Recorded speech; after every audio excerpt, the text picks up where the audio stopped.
Bismillahirrahmanirrahim. Assalamualaikum warahmatullahi wabarakatuh. Perkenalkan, nama saya Akbar Gibran Yusri dari Prodi Bimbingan dan Konseling.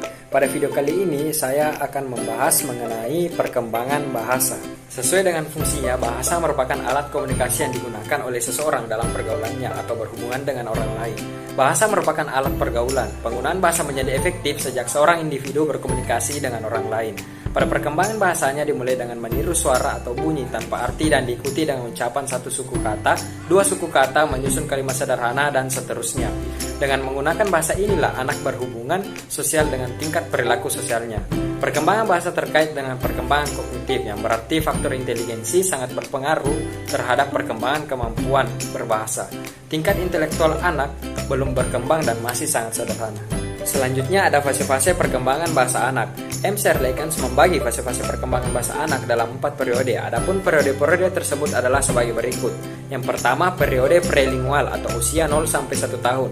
Disebut dengan periode prelingual karena anak belum dapat mengucapkan bahasa ucapan seperti yang diucapkan orang dewasa, dalam arti belum mengikuti aturan-aturan bahasa yang berlaku. 2. Periode lingual dini atau usia 1 sampai 2,5 tahun. Pada periode ini anak mulai mengucapkan perkataannya yang pertama meskipun belum lengkap, misalnya atit, agi, dan seterusnya. Ketiga, periode diferensiasi atau usia 2,5 sampai 5 tahun. Yang menyolok pada periode ini ialah keterampilan anak dalam mengadakan diferensiasi dalam penggunaan kata-kata dan kalimat-kalimat. Yang keempat, ada periode menjelang sekolah atau sesudah usia 5 tahun. Menurut Cair, yang dimaksud dengan menjelang sekolah di sini adalah menjelang anak masuk sekolah dasar, yaitu pada waktu mereka berusia antara 5 sampai 6 tahun. Sedangkan K. Allen dan Lynn R. Marotz menjelaskan tentang profil perkembangan dan pola pertumbuhan anak, termasuk perkembangan berbicara dan berbahasa anak usia 6 sampai 12 tahun. Di antaranya adalah perkembangan berbicara dan berbahasa anak usia 6 tahun, usia 7 tahun, usia 8 tahun, usia 9 sampai 10 tahun, dan perkembangan berbicara dan bahasa anak usia 11 sampai 12 tahun. Kemudian ada tipe perkembangan bahasa anak. Perkembangan bahasa anak dibedakan oleh Yusuf menjadi 2 tipe, yaitu sebagai berikut.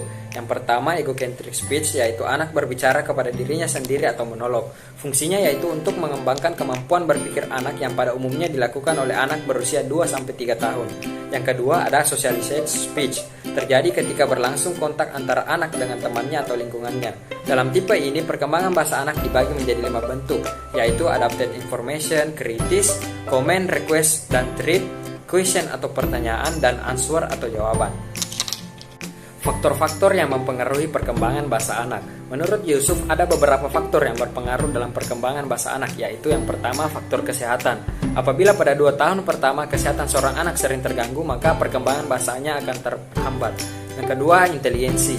Anak yang mempunyai tingkat inteligensi yang normal atau di atasnya biasanya mengalami perkembangan bahasa yang pesat, sedangkan anak yang mengalami keterlambatan mental akan sangat miskin dalam berbahasa. Yang ketiga, ada status sosial ekonomi keluarga. Berdasarkan penelitian, sebagian besar anak yang berasal dari keluarga miskin akan mengalami keterlambatan dalam perkembangan bahasanya. Hal ini disebabkan adanya perbedaan kecerdasan atau kesempatan belajar pada anak dari keluarga miskin dibandingkan anak yang mampu. Keempat, ada jenis kelamin. Berdasarkan faktor jenis kelamin ini, sejak usia 2 tahun ke atas, anak perempuan mempunyai perkembangan bahasa yang lebih cepat dibandingkan anak laki-laki. Yang kelima, ada hubungan keluarga. Anak yang menjalin hubungan dengan keluarganya secara sehat atau penuh perhatian dan kasih sayang dari kedua orang tuanya dapat memfasilitasi perkembangan bahasanya. Pengaruh kemampuan berbahasa terhadap kemampuan berpikir dan kesiapan belajar. Tingkat kemampuan berpikir sangat berpengaruh terhadap kemampuan berbahasa. Demikian pula sebaliknya, orang yang kemampuan berpikirnya rendah akan mengalami kesulitan dalam menyusun kata-kata atau kalimat yang baik, logis, dan sistematis. Hal ini tentu saja akan menyulitkan mereka dalam berkomunikasi. Selanjutnya ada tugas-tugas perkembangan bahasa. Pada saat berbahasa, anak dituntut menguasai 4 tugas pokok yang saling berkaitan, yaitu yang pertama, pemahaman. Kemampuan memahami makna ucapan, tulisan, maupun bahasa tubuh yang disampaikan oleh orang lain. 2. Pengembangan perbendaharaan kata, yaitu pengusahaan dan penambahan kosakata baru. 3. Yaitu menyusun kata-kata menjadi kalimat. Perkembangan kemampuan menyusun kalimat dimulai sejak berumur 2 tahun. Dimulai dengan kalimat dengan satu kata tunggal sebagai objek, kemudian berkembang menjadi lebih baik ke depannya. Yang keempat, ucapan. Kemampuan mengucapkan merupakan hasil belajar melalui peniruan berbagai bunyi yang didengar oleh anak-anak dari orang-orang di sekeliling. Masalah perkembangan bahasa. Masalah yang dihadapi anak berkenaan dengan perkembangan bahasa dapat diidentifikasi dalam 3 kelompok. Yang pertama, tidak atau kurang menguasai keterampilan berbahasa. Yang kedua, penggunaan bahasa kedua sekolah sebagai lembaga pendidikan formal menuntut anak menggunakan bahasa Indonesia sebagai bahasa pengantar sehari-hari. Yang ketiga, hambatan komunikasi. Salah satu dari masalah perkembangan bahasa yaitu hambatan komunikasi. Komunikasi yang dilakukan seringkali menghadapi hambatan sehingga komunikasi tidak lancar. Hambatan-hambatan dalam berkomunikasi adalah: 1. Menganggap diri berbeda dengan lawan bicara, menempatkan diri lebih tinggi ataupun lebih rendah. 2. Sikap menilai seperti mengkritik, memberikan panggilan yang tidak menyenangkan, mendiagnosis dan melakukan evaluasi. 3. Yaitu segera memberikan solusi seperti memberikan pertanyaan yang tidak tepat, segera menyambung atau memberi komentar berdasarkan pengalaman sendiri, dan memberikan gambaran hukuman atau kemungkinan yang buruk. Dan yang keempat yaitu perhatian atau pembicaraan seperti nyelentuk, memotong pembicaraan, mengalihkan pembicaraan, tidak memperhatikan dan berargumen secara logis. Nah, mungkin itu saja yang sempat saya sampaikan pada video kali ini. Semoga apa yang saya sampaikan bisa bermanfaat bagi teman-teman semuanya.